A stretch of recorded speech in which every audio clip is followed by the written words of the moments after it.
Boa noite. Foi numa conjuntura de crise internacional que se deu a revolta da Madeira. Há 82 anos, um grupo de militares insurgia-se contra a ditadura e contra a austeridade. O general Sousa Dias presidiu a Junta Governativa da Madeira, que tinha por missão restaurar as liberdades públicas e a normalidade constitucional. 28 dias foi o tempo que durou a revolta. Numa conjuntura de crise semelhante, importa analisar os factos do passado e as ilações que se podem tirar da história. É nosso convidado, o investigador Rui Nepomuceno, com vários livros escritos sobre a história da Madeira. Além do gosto pela história, Rui Nepomuceno é também advogado e militante do PCP. Muito boa noite, Sr. Doutor. Que razões sociais e políticas estiveram na origem desta revolta da Madeira, que se iniciou precisamente no dia 4 de abril de 1931? Haviam causas mais longínquas, que era, enfim, a queda da Primeira República e o fim daquele sistema e a entrada, enfim, do cooperativismo, que causou, enfim, claro, problemas, essa mudança. Depois, mais perto da revolta da Madeira, houve, de facto, a crise de 1929. Foi uma crise que se estendeu a todo o mundo e, portanto, aconteceu fenómenos como estão a acontecer agora. É também uma crise financeira, 1929, o crash da Bolsa da Wall Street. Isso mesmo, muito parecida, e com consequências parecidas, ou seja, desemprego, falências, enfim, mais violência, mais pobreza, mais imigração, tudo isso acontece. Na Madeira, além da classe média, que também é penalizada nessa altura, é mais penalizada ainda que a falência dos bancos. O Banco de Sardinha e o Banco... esqueci agora o nome dele. E, por outro lado, havia nessa altura a indústria dos bordados que, embora pagando mal às bordadeiras, era um dinheirinho que era muito importante para milhares de bordadeiras do campo. Os Estados Unidos, nessa conjuntura, fazem barreiras alfandegárias, aumentam os impostos. Como tal, deixamos de exportar, que nessa altura eram os americanos os principais importadores de bordados. Ainda a crise avança mais. E é no meio desta conjuntura que o governo de Salazar, o governo, põe em vigor o monopólio cerealífero. Ou seja, que só alguns moageiros da clientela política do governo e tal, é que podiam importar cereais e tal. E isso já tinha causado problemas no passado e logo a população levanta-se contra. Há logo, nessa altura... Por isso é que a revolta fica associada à revolta com o nome revolta da farinha. Ora bom, até chegar... Nessa altura, ao contrário de hoje, o movimento sindical era muito mais forte. Tão forte que haviam, por exemplo, dois jornais cá na Madeira, dois semanais do movimento sindical. Um era o Proletário, outro era a União e Liberdade, e ainda havia a Batalha. Portanto, era um movimento muito forte. E dá-se logo uma greve, uma greve no princípio do ano de 31, uma greve nos estivadores, paralisam o porto, assaltam as moagens, as farinhas e tal, e nessa altura já os militares de cá, do Regimento 13, estavam ao lado do povo. O governo militar ainda faz, dizendo que ia pedir a Lisboa a revogação do decreto, mas não conseguiu, e nessa altura dá-se nova greve geral. Portanto, então, é nessa conjuntura que vem para cá, o governo de Salazar manda lá tropas para cá. Tropas de caçadores 5, metralhadores 1, um tal Coronel Silva Leal, que era um homem terrível, que chega aí e desata, e a prender responsáveis, e a mandar para Cabo Verde e tal, e entra logo com uns 300 deputados que aqui estavam deportados da Primeira República, que não se tinham metido inicialmente na questão. A questão inicial é uma questão puramente nossa, laboral, da Madeira, das dificuldades económicas e de uma revolução madeirense. Depois, são os próprios oficiais, é engraçado, que são os próprios oficiais dessas forças do continente que fazem a revolução. Embora com logo uma adesão enorme do povo da Madeira. Só nessa altura eles ocupam, eram alferes e tenentes. Vou dizer que uma relação parecida com o 25 de Abril é que o 25 de Abril é feito para restaurar as liberdades. Essa também foi, para restaurar a Primeira República. Eu estava na Madeira, eu costumo dizer que há a revolução na Madeira. Depois, o que é que acontece? Também no 25 de Abril, eles foram buscar um general Eles também foram buscar o general que deram um comando, que era um deportado. E por outro lado, havia de facto um empenhamento grande nessa altura da maçonaria. A maçonaria está metida nisso, e tanto que a revolução dá-se na Madeira, mas também há focos, quer no continente, quer na Guiné, quer nos Açores. A nossa caia é mais longa. Mais longa porque a adesão cá ainda foi maior. Os madeirenses aí tiveram, de facto, 28 dias. E por que razão esta revolta foi apenas, digamos, uma revolta militar e não passou a ser uma revolta popular, digamos assim? É porque havia medo das deportações, havia medo do regime, da ditadura? O que é que se passava na altura? Repare, ela antes foi puramente lá popular. Quer dizer, associada a esta Revolução da Madeira, antes foram grandes movimentos lá populares, de gravistas e tal, que tornaram também isto possível. Agora, depois, também o povo aderiu. O povo e, sobretudo, a classe médica, é engraçado. Ainda há dias a classe médica estava fragilizada nessa altura. E até a classe alta, é engraçado, que eu lia os jornais da época, havia logo aderido, por aí, mas li um livro de uma essa de Queiroz e a Luísa Lumelino, uma escritora interessante, que tem sangue da Madeira, que estava por acaso nessa altura, e li aqui há dias uma coisa que nunca vi. Ela como estava cá, sendo filha de continentais e também tinha sangue da Madeira, estava mais ao lado do continente. Então depois foi para a Quinta da Palmeira, da família Wells, daquela gente do hino, e conta que aquela gente da alta burguesia da Madeira, ofereceram-se logo como voluntários e tal, para a Cruz do Meiro e tal. Portanto, havia na Madeira uma adesão enorme à revolta. Pretendia-se que esta fosse uma revolta também a nível nacional, o que não chegou a acontecer. Houve uma pequena revolta nos Açores, que também rapidamente foi acalmada e foi controlada. Porquê é que, digamos assim, esta revolta e esta junta governativa da Madeira não conseguiu ir além de 28 dias? Claro. Era falta de meios? Falta de meios. Repare, o continente mandou lá para cá forças, além de 62 aviões, mandou 2 divisões de artilharia, 2 batalhões de infantaria, forças de treinadores especiais, mandou uma série de navios, e, portanto, mandou uma força militar muito grande que nós não tínhamos. O que é que nós tínhamos? Nós tínhamos o regimento de infantaria Clá 13, com menos 20 oficiais. Cá há 20 oficiais madeirenses que não aderiram. Esses foram para o Lazareto, foram presos. O resto aderiu. Mas, portanto, tínhamos um barco que era o Ibo, um barco de guerra, um barco que foi logo apanhado. Portanto, não havia condições militares para ganhar esta revolução. Agora, o que se contava na altura era que fosse muito maior, que no continente tivesse ido avante. Após o fracasso da Revolução, Salazar dizia que em toda a parte há gente que não sabe agradecer e que no fundo a Madeira desejava o que não podia ter. Isto prova que as relações entre a Madeira e a República nem sempre foram as melhores, ou sempre houve aqui algumas quesílias, digamos assim, entre as duas regiões. São, digamos assim, quesílias que marcam quase todos os 600 anos da história da Madeira. Sim, Isto repete-se na história. Nas investigações que eu fiz, encontrei sempre conflitos entre a Madeira e o continente desde o século XV. Alguns conflitos, alguns maiores, outros piores, sobretudo e depois quando nós tivemos uma economia muito pouco ligada ao continental, quer na época do açúcar, quer na época do vinho, e portanto tivemos sempre conflitos. Agora, o fenómeno da autonomia é um fenómeno, enfim, que começa no século XIX. Inicialmente são os açorianos, de facto, que encabeçam essa luta para a autonomia administrativa.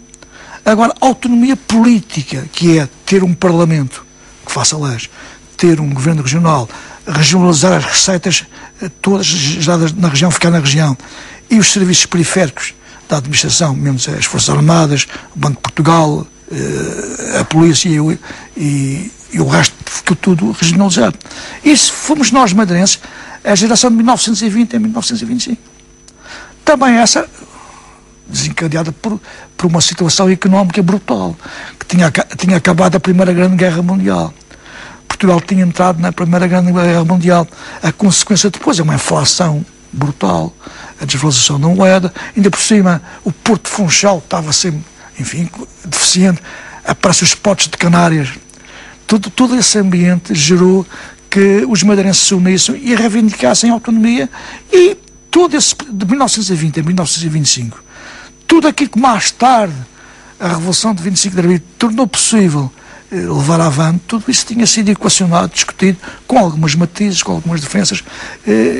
Portanto... É possível comparar a austeridade sentida ou vivida em 1931 com a austeridade sentida agora, na atualidade? Claro, pode-se comparar algumas coisas, muitas até, porque repare, falências. Portanto, aí também tinha, por exemplo, falido o banco, dos bancos na Madeira. Nessa altura a classe média ainda foi mais penalizada. Mas aqui neste momento, todos os dias estão encerrando estabelecimentos. Há uma classe média completamente em grande dificuldade. E acha que é possível haver uma revolta social? Estas coisas vão germinando. Às vezes demoram, e às vezes não se vê à primeira vista. Por exemplo, eu estou-me a lembrar, logo a seguir a esta revolução, houve a Revolução de 1936, a Revolução do Leite. Curioso, como um escritor de quem fui amigo, que escreve um livro belíssimo sobre a Madeira, que é A Eternidade, do Ferreira de Castro. Ele escreve aquilo em 1934. Acaba esse livro com uma revolução camponesa que era igual ao que aconteceu em 36. Uma revolução camponesa igual à do Leite. Penso que já naquela altura ele teria sentido que havia aqui, como agora se sente. As pessoas falam, as pessoas protestam. E o rastilho pode ser o quê para uma revolução? Esse nunca sabe qual é, nunca sabe. Às vezes são coisas que nem se esperam, porque são coisas que se vão acumulando e que nunca sabe quando é. Eu lembro, por exemplo, quando foi do 25 de Abril, eu tinha um certo conhecimento que estava quase a arrebentar. Estava ligado, e já o meu partido tinha informações que as outras pessoas assim. Mas lembro que uma semana antes, falando com um amigo aqui da situação, dizia, isto ainda está por muito tempo e tal. Eu sabia que estava para arrebentar. Portanto, às vezes são pequenas coisas. Por exemplo agora o Tribunal Constitucional vai dizer qualquer coisa. Que me parece que há muitas inconstituições que têm que se mudar. Enfim, esta austeridade. Em 1969, o senhor militava a oposição democrática e subscreveu a carta a um governador onde criticava também o governo e pedia mais democracia para a Madeira. Como é que olha para a democracia da Madeira e do país?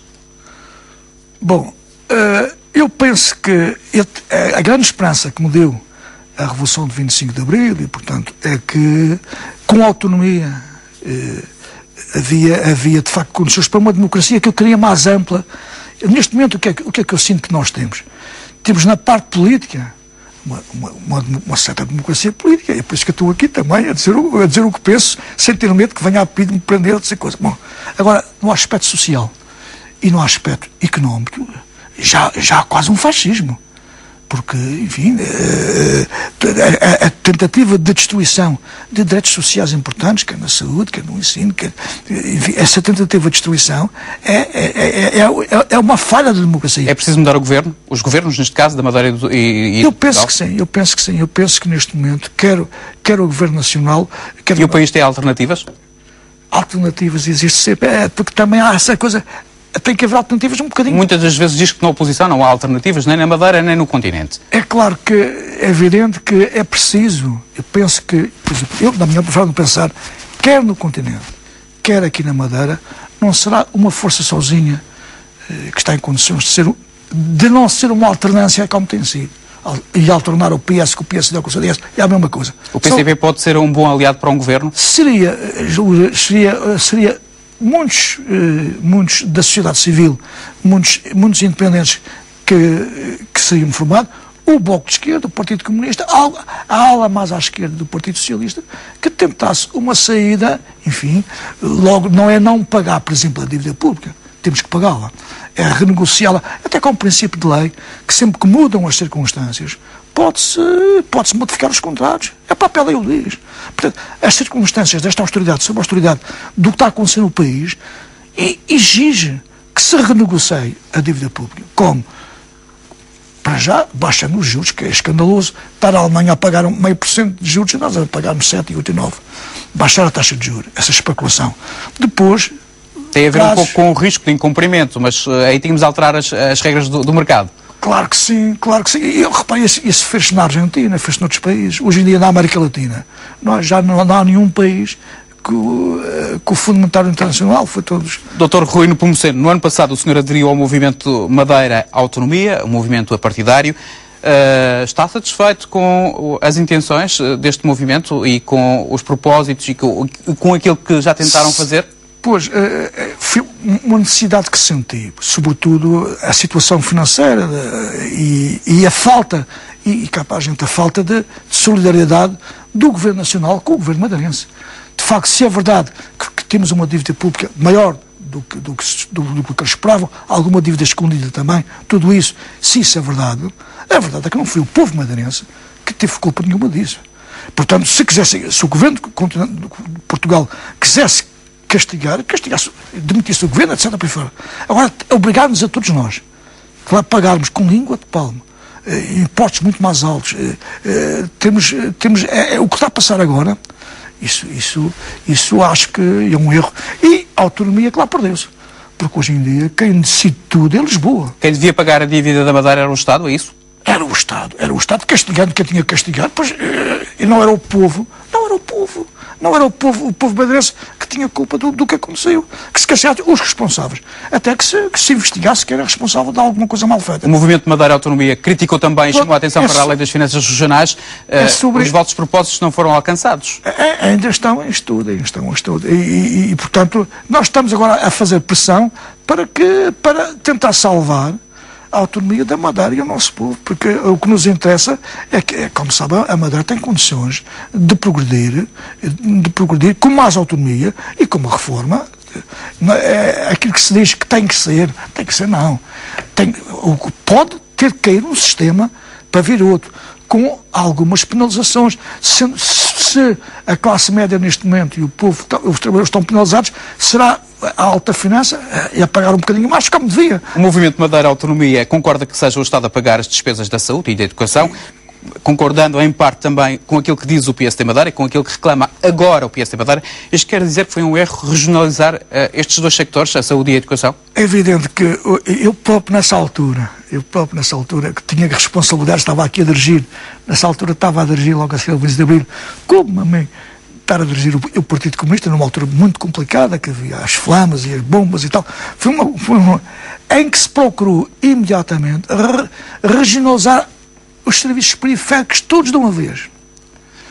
E eu ia dizer, cuidado, há coisas que se deve começar a regionalizar. Agora, saúde e coisa, regionalizar vamos ter que pagar. Mas começou logo a haver um boom económico. Eram verbas do Orçamento de Estado.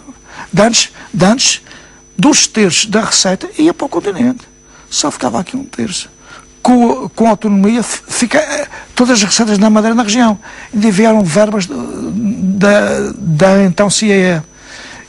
Ainda se fez esta dívida pública. Brutal. Qual é a autonomia que o senhor deseja para a Madeira? A autonomia que eu desejo é, em primeiro lugar, nós madeirenses resolvermos como Parlamento, como direito, os nossos problemas específicos, livres de as tutelas do continente. Sermos o mesmo país, enfim, temos para a parte, a nossa Constituição, a Constituição portuguesa, temos que obedecer. Agora, dentro da Constituição portuguesa, das leis gerais do país, somos nós a termos poder legislativo para enfim, ir legislar a nossa vida. Também temos de ter condições económicas.